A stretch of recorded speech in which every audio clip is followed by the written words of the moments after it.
Hey, I'm Carrie Van Ice here at Get Your Vibe Right, and today I want to talk a little bit about how you and the universe, or source energy, the divine, whatever you want to call it, are co-creating your desires.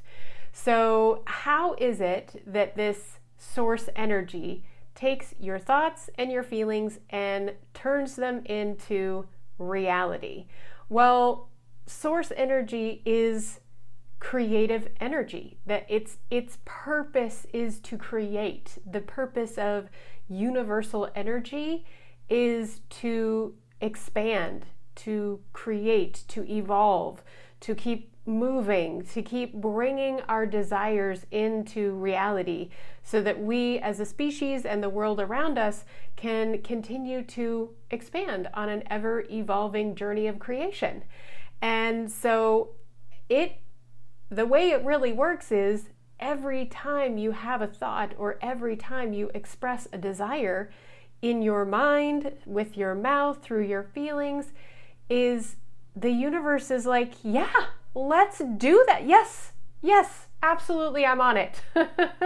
They're immediately on it, creating what it is you want to see in your reality. Now, that's wonderful. That's super great news, because it means that life force is literally behind you, immediately jumping into action, putting things into place, manipulating the energy of the world so that you can see your reality expressed, your thoughts expressed in reality. And the problem with that is we're not the greatest creators. We're not often focused enough on what it is we want to be able to clearly communicate through our thoughts and our feelings, which is how we communicate, because thoughts and feelings are energy, right? I mean, everything is energy, but thoughts and feelings are energy, which means that they are creative. They are being responded to by the energy around us, by life force energy. So every thought that we have, I did a video a while back called "Every Thought is a Command." And that's kind of a scary thing to think about, because if every thought we have is a command to the universe to put that in place for us to do that, that means that all of our negative thoughts are also being responded to. The universe doesn't listen to, no, I don't want that. All it hears is, want that. I want that. There's no negative in the world of the universe. There's only positive, really. So if we're thinking, I don't want that, that would be terrible if that happened, all it hears is the thing that you keep obsessing about, and it's serving it up, because that's the information you keep putting out. So the responsibility lies with you to get the message right, to keep the message positive, to focus on what it is you want instead of what it is you don't want.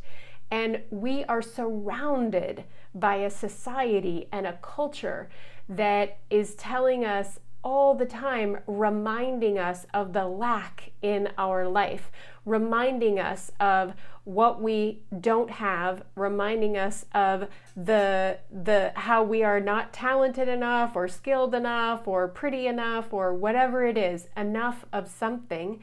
And unfortunately, the media and commerce really does sort of push that lack button to get you to buy something so that you feel better.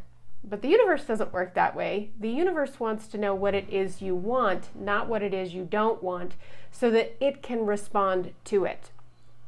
And one of the ways that you can determine whether or not your thoughts and your feelings are lined up with what the universe has just gone into action to give to you is, how do you feel about that? When you think about that thing that you want, how does it make you feel? Do you feel sad or bad or upset or anxious because you don't have it? If that's the case, then it means that you are putting out the negative message and you want to be putting out the positive message. So one way that you can reverse this is when you think about it, instead of thinking about the lack of it, start thinking about what it will be like to have it. How are you going to feel when you have it? That's the energy that the universe is, that's the message that you want to be communicating for the universe to take action on. Now, it will take action on the other message as well, that I don't feel good about this, I'm very anxious that I don't have this, I feel bad about myself because I'm not this way. It will serve up more of that. So it's up to you to make sure that you're keeping it positive and making sure that you're communicating how you will feel when you have that. I know it's not always easy. I get that what I'm saying here is like, yeah, Carrie, that's great, and I've heard that a lot, but how do I actually get there? And this is why you hear a lot about visualization when it comes to manifestation, because having very, very focused intent and very, very clear thoughts that will evoke very positive emotions is the way to get what you want. Because at the end of the day, the way that it's understood, the way that we have discovered this whole co-creation thing works, is that the universe responds to your emotions. And so that's why we're always encouraged to be very clear in our thoughts, to be very, to have a sensory experience when we think and visualize, so that those senses are engaged enough to activate our emotion, because emotion is the message that the universe hears, which is why it's so important that your emotions related to what it is that you want are positive ones, are happy ones, are joyful ones, because that is what it will get to work producing for you. Okay, so this is just a super quick breakdown on how this works. Clearly, there's a lot more to it, lots of layers. If this is something that you're just discovering and you're trying to activate this in your own life, stick around, subscribe to this channel, because I talk more about this in my other videos, and I'm gonna be here giving you tips on how to turn those negative thoughts around into positive thoughts. I've got little mental games for you that you can play. I have visualizations that you can do, and I also just started a podcast about this too, so that we can take these ideas deeper. So if you want to check that out, you can find it on Spotify and Amazon and Apple Podcasts. It's called Get Your Vibe Right, and I would love to see you there too.